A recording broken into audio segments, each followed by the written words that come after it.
Hey everyone, how you doing? This is Amon Green, Green Bay Packers all-time leading rusher, and you're watching Packers Total Access Live, your daily source for Packer content. Go Pack, go!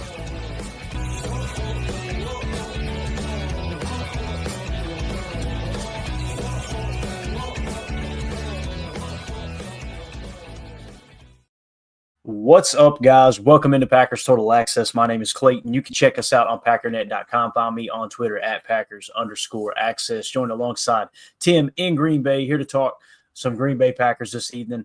Obviously coming off of, roughly 24 hours after the Packers defeated the Indianapolis Colts there in Indy in the second week of the preseason. We got a lot of info to go through today, Tim. I mean, a ton of stuff. We're going to cover real briefly where the Packers sit in the NFC North in terms of betting odds, according to BetUS from our good buddy Rob Westerman over at GBP Daily. I've seen him throw a tweet out, so shout out to him. We're going to give you a Jordan Love update in terms of how he may or may not participate in practice this coming week. Also, we're going to give you all the injury news that we've got. You know, Matt LaFleur, Adam Stenavich, the whole gang, they met with the media earlier today and got a little bit more information on the Marshawn Lloyd injury and obviously the Barron Sorrell injury as well. And then, of course, we'll dive into the PFF grades from the Indianapolis Colts game. So before we do that, if you guys would do that YouTube stuff for me real quick, hit like, hit subscribe. If this is your first time tuning into PTA, thank you for making us a part of your evening. We're not experts here. We're not insiders. We're not media members. What we are fans just like you out here talking Green Bay Packers on a daily basis. We're doing pregame shows, postgame shows, in-depth analysis, film breakdown, the whole 9 yards. And as you can tell, today is going to be a PFF breakdown where we kind of go in depth with how did PFF grade the players out. So if you're looking for that type of content on the daily, make sure you click that bell icon so you get notified every time we do go live. Actually went live earlier today. I just planned on going 10 minutes. Hey, look, here are the plays that caused the injuries to both Barron Sorrell and our boy Marshawn Lloyd. And, man, it blew up. There was a ton of people in there. A bunch of subs rolled in. So I guess we had an afternoon crowd. But, again, that was just something that if you had the bell icon clicked, you would know, oh, crap, PTA just went live. So we do that quite often as well. But, Tim, how you doing, buddy, before we get to the info, man? I know you got a chance to hang out with some family and take care of business yesterday. How you doing, bub? Doing good, man. It was a great day. Caught up on most of the news. I'm sure I'll roll with it tonight and learn a little bit more, get some more injury updates. I don't know. I feel like pretty good that the boys squeaked out a win, but we lost some key guys here, it looks like, for a little while. So just trying to stay positive and enjoy it as we get ready for the Seahawks this coming week. So be at that game next weekend. It's going to be awesome.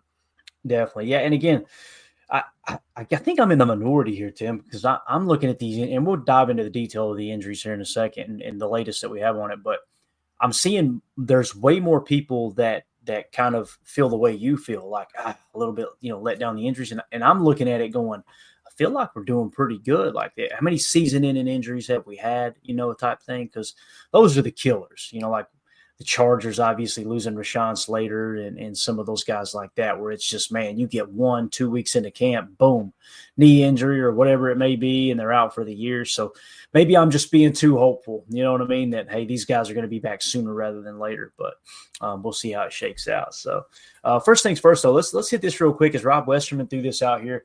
If you listen to Bears fans, you listen to Vikings fans, they think that the Packers are finishing dead last in the North, right? Well, BetUS just threw this out. And listen, this doesn't mean this is how it's going to shake out, but it just kind of shows you going into the season where the Packers sit and where the North lines up, really. But like I said, Rob Westerman put this tweet out. The Packers have the second best odds to win the NFC North per BetUS official. So the Lions are leading the way at plus 145. The Packers are second at plus 250. Then the Vikings at plus 300 and the Bears at plus 525. Now, I feel like that's probably right. I feel like it could be a little closer to the Lions based off of what they lost in terms of battling injuries, losing their OC, losing their DC. I kind of feel like, a plus 200 for the Packers might have been a little bit, that would create a little more separation from the Vikings and get them a little closer to the Lions. But nonetheless, man, we're right there in the hunt in terms of the odds to win the NFC North. So just want to get your take on that. If you got anything to add to that, Tim, I wanted to throw that up because I thought that was really interesting to see that come across. I do too, and I would agree. I think that seems fair. I mean, I'm not into the odds and the sports betting like some people are, but putting Detroit, Green Bay, Minnesota, Chicago in that order, that seems pretty accurate, I think, at least at this point in time, right? Going into this year. Yeah. We'll see how the things kind of change as the season progresses, but I would think your NFC North winner this year is going to be either Detroit or Green Bay for sure. Yeah, no doubt, man. No doubt. So there you go. There are the odds. Again, the poor Bears plus 525. And by the way, they kick off here shortly. I think get ready to go.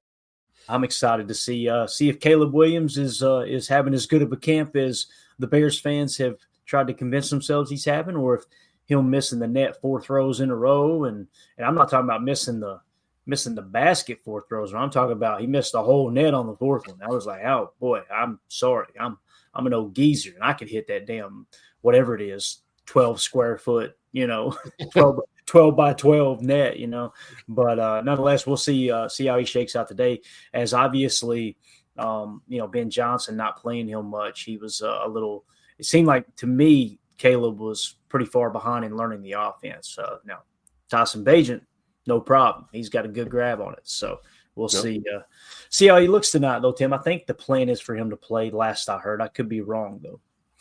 Okay. Well, right. I'm sure it'll be entertaining either way, right? Yeah, exactly. Always. It always is when the Bears are included, that's for sure. You know it.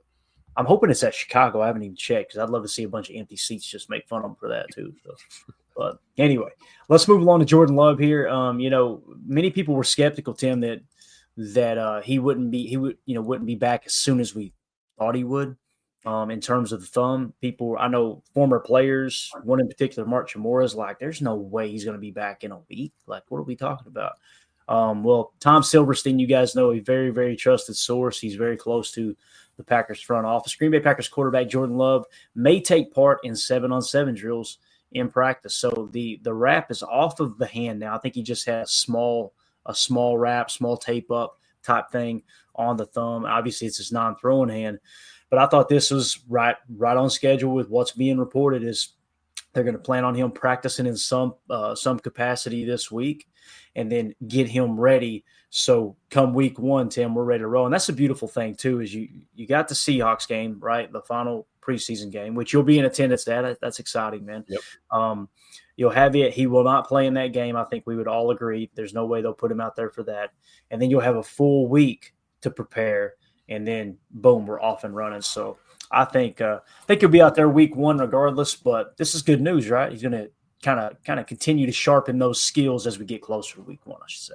I agree, because what you're worried about with any kind of injury like that is time away from any kind of reps and away from the field, right? You want to be really getting your wheels turning here heading into week 1. So the fact that Jordan's going to miss a little bit of time probably is a precaution, is a good thing. But then again, get him in the 7-on-7s, get him out there when you can. Obviously, protect that hand while you can, and don't run him out on the field, against Seattle here in this last preseason game. But you also don't want him to get cold. You don't want him to cool off. You want to start your season hot. So I think they handled this the best they could.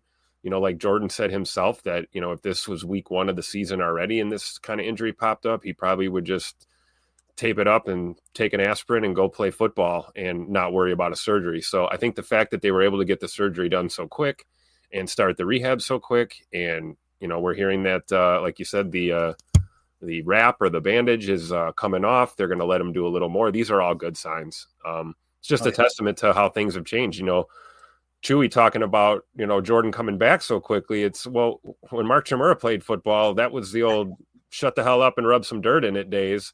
They didn't have near the medical expertise that they have now. They didn't have the training staffs and the protocols that they have now.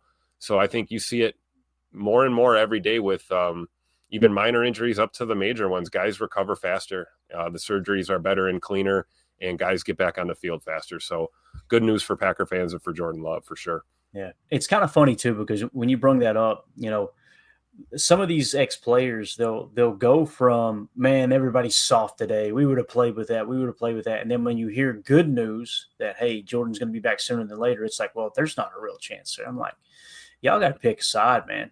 Are we, are we trying to play big boy football, or, or are you just using every opportunity possible to talk about your glory days and pretend like you're tougher than the modern day? You know what I mean? It's just weird how that kind of spun in multiple directions, I guess you could say. So, but anyway, like I said, Jordan Love, I think this is great news. I think it's great news. So you guys let us know in the comments if you think this is good news or not. And again, 7-on-7, no contact. It'll just, I'm sure somebody will be just a light tossing him the ball type thing, or maybe even him having it in his hand already to work the 7-on-7 drill, because obviously taking the snap, that's the thing you're going to want to watch for, right, is banging that thumb with the ball, hitting the non-throwing hands. So we'll see how it goes.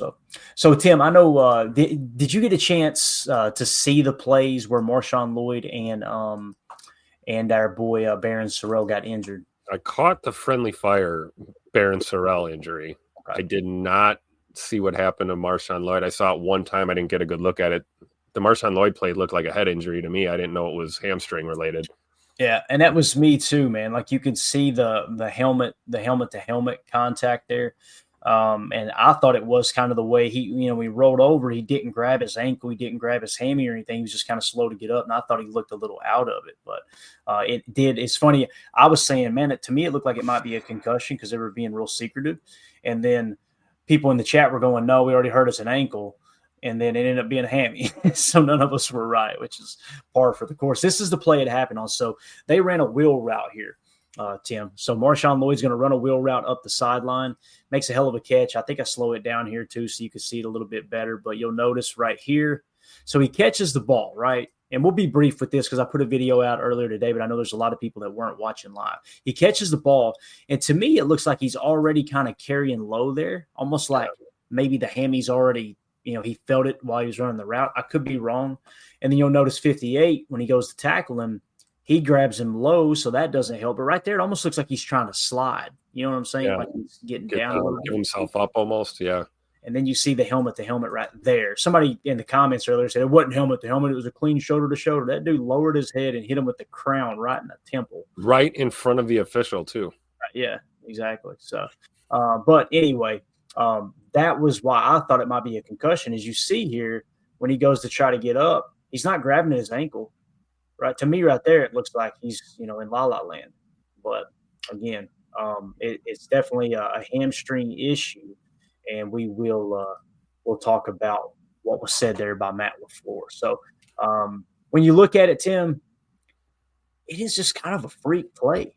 It's just one of them things where, maybe he pulled it running the route. And we talked earlier today, when you're an explosive player like this, man, I used the analogy earlier, the comparison, let's just say, to Bo Jackson. When he destroyed his hip, people hear that and they think, oh, well, he was being tackled. Okay, cool. He got hit, and the hit, made the hip, caused the problem at the hip. But in all honesty, he was so explosive. They said he pulled out of his hip, essentially, is what happened.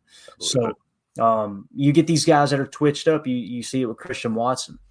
He's such an athletic freak that, sometimes muscles, tendons, joints can't withstand that really, really quick torque, and everybody's built a little bit different. So I think that's what you've got with Marshawn Lloyd, and the reason this type of stuff continues to happen, because I honestly don't think this is hit related. It looked like he started to go down. You see? I agree. Probably out of the wheel route, right? Look at he's out of that backfield. How quick you got to get around that corner and turn and get upfield. I wonder if you're right, Clayton. Before he even put hands on that football, he probably tweaked something just running the route. And hell of a catch too. And this is a part of his game too. We talked about that. He looked really good with the power runs at USC. And with this particular case, I was kind of surprised seeing him catch the ball in the backfield and being dynamic like that. And many people on X yesterday, they were saying, man, that kind of looked like Aaron Jones out there running a wheel route. Mm-hmm. But yeah. So Matt LaFleur met with the media earlier today. Matt Schneidman had to tweet Matt LaFleur on Marshawn Lloyd, quote, he's going to miss some time. Now, what does that mean? I take it as it's probably going to be 4 to 8 weeks, somewhere in that range if he recovers from it okay. And people are going, Clayton, that's specific. How do you know? I think they're probably looking at, okay, let's start him on the IR, type thing. Because if he was going to be back before week 1, I truly think that Matt LaFleur would have said something along the lines of, he may miss a little time, but we expect him back sooner than later type thing, But the fact that he said he's going to miss some time, that's how I'm reading it. I want to know how the chat feels as well. Tim, how do you read that, man? Do you think he's going to start on PUP? Do you think he might miss half the season? What's your feel here, man? I don't know. I'm not a doctor. I'm with you. Based on the little bit of information we have, I think there's a chance that they may do that. I mean, it frees up that spot on the 53, correct? So if he goes to IR, another spot to play with. We've got a handful of running backs there in the bottom rungs of the depth chart that have flashed a few times this preseason as well. So maybe to play it safe, they start them off on IR. But again, it all depends on how bad this is. We don't necessarily know, and maybe we won't know until we see how the next few days go and the rest of this week. See how he's looking, in rehab and stuff like that. But my question is it the same hamstring he was having an issue with his rookie year last year? Right. Yeah. We talked about this too, Tim. Like we're sitting there going, I would keep these 3. I would keep those 4. But the reality is more times than not, there's several positions on the roster that those position battles are decided by injury, right? And when you look at the running back room, you got Josh Jacobs, Emmanuel Wilson, which Emmanuel Wilson truck sticked the guy yesterday, and it was just absolutely beautiful, man. He sent him into a different stratosphere. It was great. But Josh Jacobs, Emmanuel Wilson, Marshawn Lloyd will most likely start on IR, would be my guess. And Chris Brooks. And then, of course, you got the 2-man race there between Amar Johnson and Izzy Abanikanda. And, of course, you got Davis Price, the new running back. So the way I see this shaking out, Tim, breaking camp with 3, Chris Brooks is your third back. You're storing Izzy and Amar Johnson on the practice squad would be my guess. I don't think that they'll put either of those guys on the 53-man roster. And, we've been talking here last couple of weeks that, man, it's going to be hard to cut this roster down. This makes it a little easier when you got a player that's protected and going on IR. It's not something that you want to see happen. Yep. But if you were to try to find the positive lining in the whole situation, it's that, okay, maybe we can keep an extra receiver now, or maybe we can keep an extra cornerback, that type of thing, Oh, yeah, absolutely, right? It's that time of year. We've talked about this quite a few times. I know Jacob mentioned it a few shows ago where, sometimes injuries just kind of help you fill out that roster. Some of these decisions just get made based on guys' availability, and it does. It's unfortunate, and you never want to see it, but you got to understand it. It's part of the game at this point. I mean, I think you're right. There's truth to your statement about the injuries overall. I mean, you can look at some locker rooms across the NFL right now, and they're significantly more banged up than we are. And the level of injuries that they have are way more serious. However, even a small nagging little injury can keep you off the field, and it can stunt your growth, especially in a young player. So that's why you kind of pull for guys like Marshawn Lloyd to hopefully be back sooner than later. But maybe it's a better move to just, err on the side of caution, let them miss a handful of games, and let's run with those 3, right? And great point about, hey, we got plenty of receivers in this room, right? Are we able to maybe sneak another one onto that team in the meantime? And, maybe a receiver that also has been known to run the football a few times in a pinch. There's a few names there that I can think of. So I think you're right. I mean, it really sucks that we have the injuries we have, but I don't think we should full on panic just yet because we're not hearing that anyone's season's completely done. So that's the news you're trying to avoid for sure. Yeah, definitely. So we'll, like I said, keep your ear to those Twitter streets there and see if anything gets leaked out by one of the insiders of how long Marshawn Lloyd's expected to miss. I'm sure something will come out sooner rather than later. Most of the time, this stuff comes out too, Tim, from agents, right? Yeah. So the agent might try to get ahead of the story for his client, for the player, in this case, Marshawn Lloyd, and say, he's definitely not going on season in and out type thing. That the report will come out from, insert name of NFL insider, and they'll say, he's expected to miss some time, but not go on season in and out. That's where you're looking at that 4 to 8 week range, I would imagine. So, but the other young players, Man, this one hurt. Both of them hurt me, but this one hurt me bad because Barron Sorrell is just a salt of the earth kid. You could tell this dude plays the game the right way. He's a good teammate. He comes from a great, hardworking family.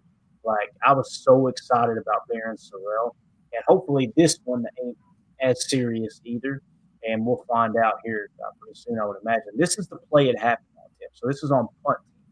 So you see Daniel Whelan punting. Then you're going to see our boy Barron Sorrell right here is going to go screaming down the field, hustle, hustle, hustle, hustle, works his way through a block, comes back across the field. And the thing that hurts the most is the reason he gets hurt right here. You're going to notice Matt Orzik missed that tackle right there. So you see 42, right? Yep. First of all, Matt Orzik, your long snapper. I've seen people bashing him, playing reckless. Well, the fact that he was the first one to get to the return guy is pretty damn impressive to me. So anyway, he gets back up. Now we're going slow motion. So you see Barron Sorrell chasing the backside of the play here. All right. So as Orzik goes to make the tackle, he's going to swing around and then catch the side of the knee there on Barron Sorrell. So a little friendly fire is what that was. And again, obviously no ill intent. I don't think Matt Orzik was playing out of control. I think it was just bad timing, wrong place, right time type thing. And you see right here, yeah, there's definitely something significant going on. So that was the lick. Again, I don't want to watch it too much, but just so you get a look at it one more time there, just that wrap around side of the knee. Tim, that's textbook for significant damage to a knee. Let's hope that's not the case. Yeah, sometimes these things look worse than they are. And it could be a bone bruise. It could be, a strain, sprain, not, complete blow up of that knee. But again, I'm not a doctor. What the hell do I know? And I can't wait to hear more specifics on what's going on. But again, part of the game, nobody plays this game and doesn't get hurt. It just doesn't happen. Every single person who's ever played this game is going to get an injury at some point in time. With a guy like Barron Sorrell, who you're so excited about, it's just tough. But I guess the silver lining is if he is going to miss an extended period of time, at least it happened now in the preseason, and you got a chance to salvage some of your rookie season. Marshawn Lloyd didn't get to do that last year. So, hopefully this doesn't happen again and we get to see these guys back on the field. But that's just kind of one of those fluke plays, right? It just happens. It is, man. It is. And you want to see these guys in action, and you got a guy that's a 4th round pick in Barron Sorrell, and all right, let's see how much value he can add to the special teams. And of course, I've seen some tweets, some comments. I think it was on the Green Bay Press Gazette page. It was, he shouldn't have been on special teams. Oh, he's a 4th round rookie. Who's supposed to play special teams? And you want Jordan Love down there gunning? Like, what are we doing here? You know what I'm saying? Like, exactly. It's football. It happens. It just sucks that it happens to any of these guys, but Barron Sorrell seems like a really great guy. So Matt Schneidman, here's the update there. Matt LaFleur on Barron Sorrell, quote, he'll be missing some time as well. So that's all we've got on it. They both kind of feel the same there, They both sound exactly like. I don't know. I'm not a doctor. You go. So what he's saying, right? Again, we'll see if maybe the players' camp leaks out a little more information, or if the team makes an announcement whether they go on IR or if it's season in an hour or what have you. I'm hoping. Now, here's the other thing too: is people immediately responded to my tweet last night about Barron Sorrell's injury, or maybe it was earlier today, and they said, "Oh, he was riding the bike on the sideline. He was walking. He's fine. He's fine. He's fine. It's not a big deal. He's fine." And then I went back and watched it. I'm like, I don't know, man. I hope you guys are right, but it sounds like Matt LaFleur's response here. There's a decent chance he could be starting on the early hour, I guess you could say. So when you look at the defensive side of the ball here, Tim, let's just play along for just a second, kind of like we did with Marshawn Lloyd. Let's say he does start on the hour, he being our boy Barron Sorrell. If that's the case, you got Gary, Lucas Van Ness, Brenton Cox Jr., Kingsley Enagbare. It would have been Barron Sorrell next, and Colin Oliver. Of course, Colin Oliver is missing time, and he's there's a chance he could start on the hour. It looks like they may just carry 4 on the 53 and activate 1 on game day if they need to, type thing. Call them up, right? But I don't think that Aaron Mosby or Deslin Alexander would make the 53. So just like the running back position, I could be wrong there, by the way. I'm not trying to make a prediction. I'm just kind of walking through the numbers here. if they only carry forward the defensive end spot and they can activate one on game day, pull them up that way that week, they can have that extra body, that fifth edge defender. Yeah. Much like running back room, you're going to save a roster spot here, and you probably find some value in another spot there, whether it's, corner, safety, linebacker, whatever it may be. But what you take so far on the Barron Sorrell information? How you think it'll affect this initial 53? I'm with you. I think that's pretty close. I mean, Mosby and Alexander are kind of on the outside looking in, right? But the first two names you would think of if you're going to move someone up, this last week of the preseason here be a really great opportunity for a guy like Deslin Alexander to really pop and maybe sneak his way into this roster. I guess my other concern, not to get off topic too much, I heard Omar Brown had a chest injury yesterday. Here, another guy that we thought might be a, practice squad potential. I don't know if we heard anything about his chest injury. Was that just like a bruise, like a chest bruise, or did he break a rib? Or we don't have any specific details other than he's still, according to Matt LaFleur earlier this afternoon, he's still in Indianapolis, and he's improving. But it sounds like it's lung related. Matt didn't say that, but just going through the Twitter doctor's takes, it was a chest contusion. It was serious enough for them to put a mask on him. And obviously you spend the night in the hospital and you're still there the next day in another city than where you live. I imagine it's pretty significant. So, thoughts and prayers out to him. Obviously, forget football for a second. You know what I mean? For football, sure. At least let's make sure that Omar Brown's good to go as a human being, as a brother, as a son, that everything. I agree. Back. So Stacy Mitchell in the chat here says, thank you, Clay and Tim, for taking out the bots. Hey, when the bots come in here, Stacy, this is how we roll. Sit your butt outside. And we do our best, but Tim, it is a full-time job. Is it not? No, I can't. They're popping up as quick as I can nuke them here. What's going on? Well, you're doing a hell of a job, Tim. So, all right. So, again, there is a little bit of injury information. Let's hit these super chats. Well, first of all, shout out to Joseph Baca. Hope I'm saying that right. Became a member here on YouTube. He actually did that earlier this afternoon, about 4 o'clock my time. So he's going to be entered into the Dontavion Wicks rookie card giveaway here. It's an autographed rookie card of Tay Wicks. And anyone who's a member of our Patreon group or our YouTube channel here, if you're a member, not a subscriber, but a member. I mean, be a subscriber too, but a member. We take, it's a way. That's the stuff that keeps the lights on here at PTA, guys. When you're a member on YouTube, but more importantly, a member on Patreon, because you get a lot more content. You're connected with the community, that type of thing. We got fantasy football leagues going as well. It's a really good time over there. So shout out to Joseph. He will be entered into the contest, and anybody who's in our Patreon group will be on that wheel as well. We'll do that at the bottom of the show here. Hardy the Prophet with the super chat. Look at Love's injury from last year. Looked way worse than it was. Might have dodged a pulley. You never know. So, where we're at this year, again, I'm of the opinion, I think we're in a pretty good spot. What bothers me more than any of these new injuries or the Jordan Love injury from last year, the thumb this year, the thing that bothers me the most, Tim, is Christian Watson.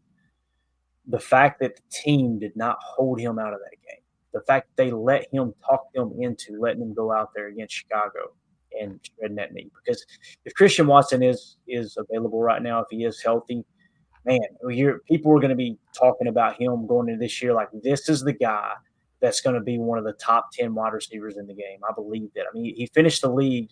If there's people that hear that and go, what are you talking about? Like, he finished second in the league in yards per reception at like 21.4. Only Alec Pierce had a higher yards per reception. So this dude, when you look at the catch percentage per target and this and that, the reason it's lower because you're throwing the ball down the damn field. You're taking shots with him. You're throwing in some cases in double coverage.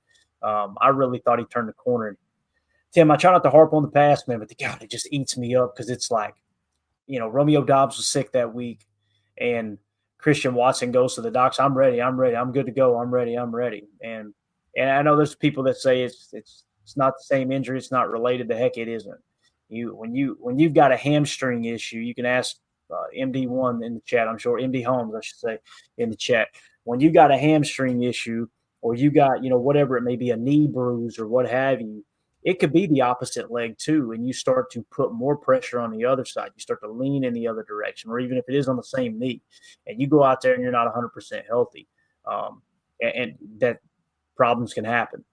I will say this: the people that are hesitant on Christian Watson coming back too early this year, there's no concern there for me because that knee is now stronger than it's ever been in his entire life. That's how that works. Now it's just getting past the mental aspect of you've got this foreign object in your knee, right? And you're trying to teach and train your body to accept that now. And the mental hurdle you got. You kind of see that with the rehab, right? They got him running, kind of like not half speed, but not full speed, and not full bend, not full cut, but slowly introducing that movement and getting them there. I think you're absolutely right about that. Yeah, definitely.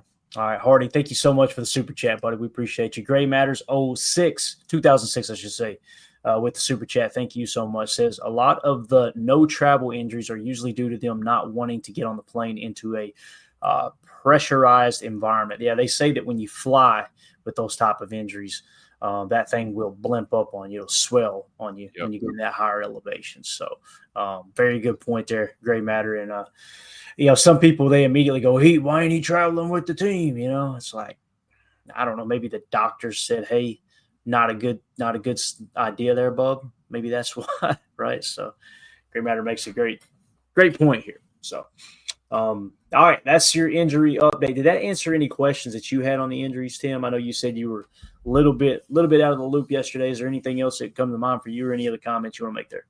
Oh, I feel like I'm caught up, and just a great point about what you're saying. With Christian Watson wanting to be on the field, we're not faulting Christian Watson. If anything, you respect the grit and determination in a player who says, I want to be out there for my team. Yep. What we're hoping to see is we want to have the people that we trust in that organization that have to make those tough decisions and deal with a guy like Christian maybe being a little pissed off at him for a while for forcing him not to play. But bottom line, he wouldn't be dealing with that injury if you just didn't run him out there, I agree. And it's funny too, because it's not funny. There's nothing funny about the situation. It's just ironic because the Packers training staff is historically known as being very, very, very conservative. And that's why when they put him out there, I was like, oh, man, he must be good to go because there ain't no way they'd have him out there in a game that really doesn't matter. I mean, we ended up pulling most of our starters at the end of that game, right? And it still lost by, I think, one score or less than a score, whatever it was. So, yeah, it's tough, man. It's tough all the way around. But, again, that I don't mean to bring up that negative aspect from last year. It's just as I read that comment, I'm like, that's the one that bothers me more than anything. I see fans pissed off at Marshawn Lloyd, and they're pissed off at Goody because they drafted Lloyd. Lloyd's injury prone, blah, blah, blah, blah, and all this stuff, right? I'm sitting back, and I'm still going, I can't get over Christian Watson last year. Like, dang it. Because if we had him on one side, Matthew Golden on the other, you mixing in Dobby and Reed, and man, this passing game could be potent. So, but anyway, you ready to get in some PFF grades, Tim? Let's do it. All right, man. Let's dive into it again, guys. Full disclaimer here. When it comes to PFF grades, we're not saying that it's the gospel. Okay, it's another tool we can use. And I know the regulars get tired of hearing me say that, but this is just a way. What I love doing is looking at the grades, watching the tape, and see if they line up. And sometimes it does, and sometimes it doesn't. They give you a little spoiler alert down here toward the bottom. You've got Taylor Elgersma with a 52.4 on 37 snaps, right? I watched the tape, and I thought Taylor Elgersma played damn good. I have no idea why they had him graded so low. They don't know either. They probably don't. And, again, all it would take is, hey, underneath the hood, here are the plays we graded. Here's why we graded them at this level. But they obviously don't take the time to do that. So that's why people are skeptical when it comes to PFF, is because it's like – this kind of feels like sometimes you guys just go, you're eating a peanut butter and jelly sandwich. You go, that's good enough right there. Let's just give him, it looks like 61. Let's give him a 60. Yeah. So I guarantee you that is. You know they didn't watch all the snaps. We know that for sure. Right. So anyway, here are your top offensive players.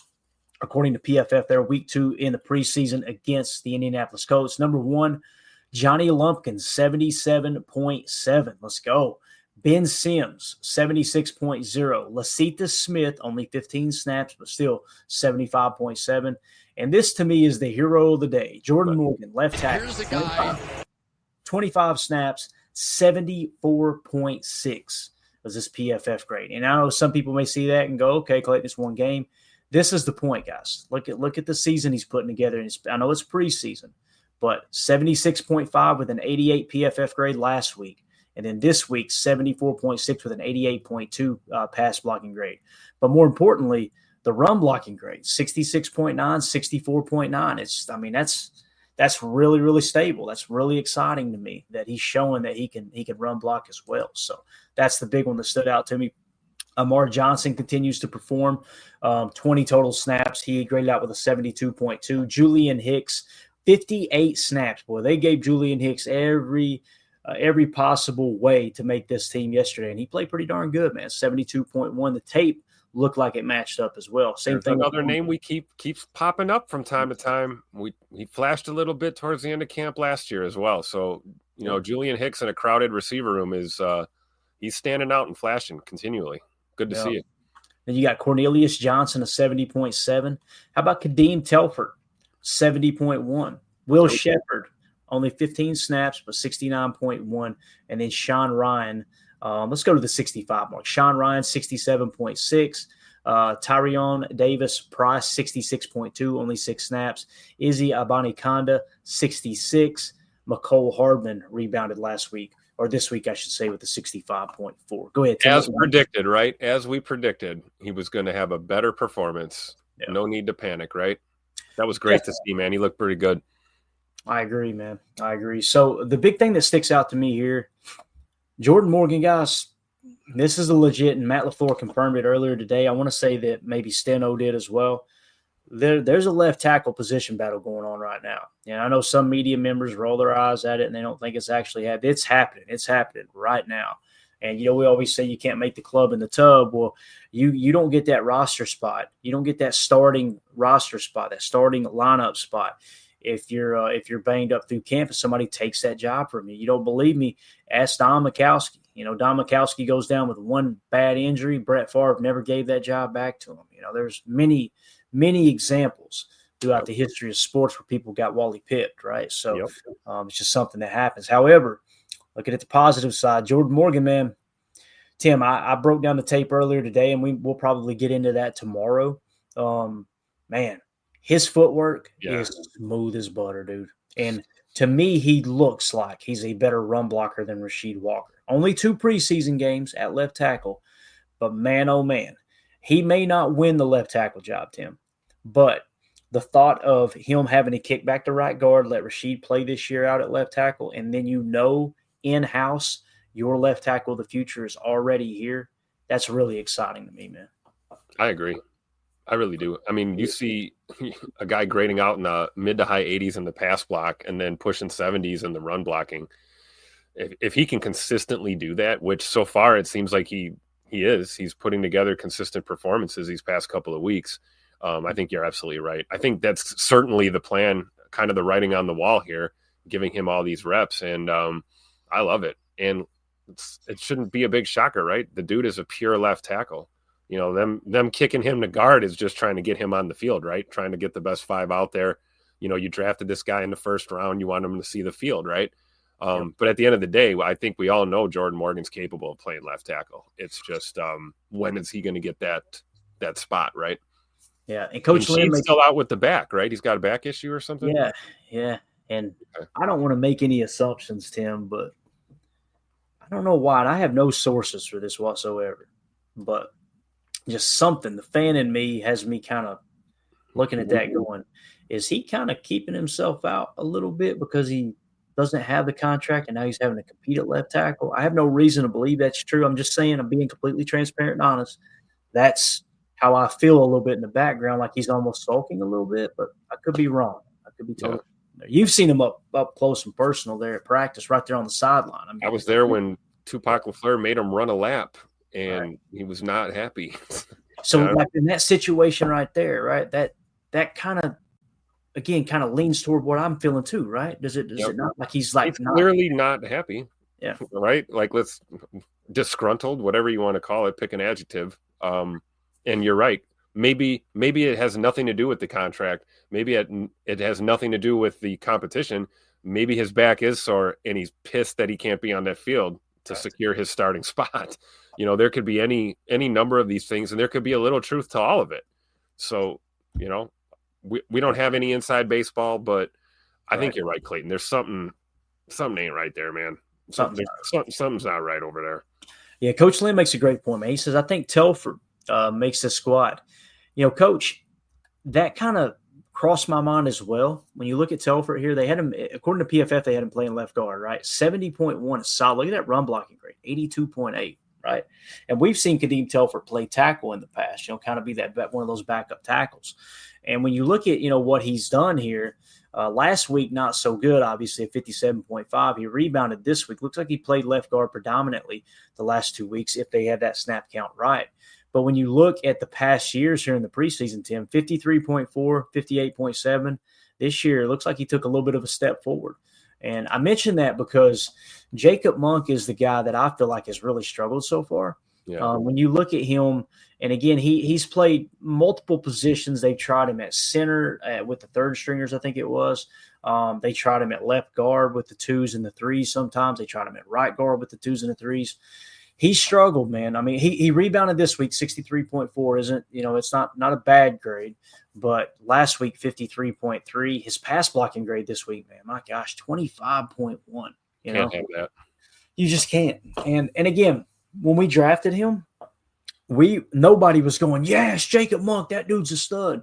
We immediately heard he had been a 3 or a 4 year captain when he was at Duke. That was the big thing to hang your hat on. It's like, this dude's a high quality teammate type guy. And if you're talking about that and not talking about the play, maybe he's kind of got an uphill battle here when it comes to that. And if that's the case, that's how I can see what Coach Lynn's saying. He says, I think Telford makes the squad. And you got a guy that's been around for a little bit. He's worked with Steno. He's worked with Butkus, and he understands the offense. And maybe he steps into what they were hoping Jacob Monk could do, and Jacob Monk lands on the practice squad type thing. Does that make sense? Because Sean Ryan, the other piece here, and I'll let you get your take, Tim. Sean Ryan, 67.6, 25 snap, playing center. He is our backup center right now, man. And he seems like he's getting pretty damn good at it, Tim. He does. Yeah, kind of by necessity, right? Because everyone else we've put there and tried kind of hasn't really shown much. And obviously if Sean's going to possibly lose that starting right guard spot to Jordan Morgan here, having him as your backup center, that makes me feel pretty good. We've seen him do it before. It's just getting that chemistry. It's kind of tough with Jordan now because he's got the thumb injury. And, I wonder how many reps he's really gotten in with Elton at center, let alone Sean Ryan. So I do feel good that he would be the backup, though, because I do think we have depth at the guard position, and we wouldn't be leaning on Sean Ryan to play right guard so much for us. Yeah, definitely. So, again, those are just some of the top performers here on PFF. If you're a member of our Patreon community, you've got access to this. As soon as they come out, I try to throw them up over there. So you got a full breakdown over there at patreon.com/Packer Fan Total Access. Moving along just to a couple more offensive players before we jump over to the defensive side of the ball.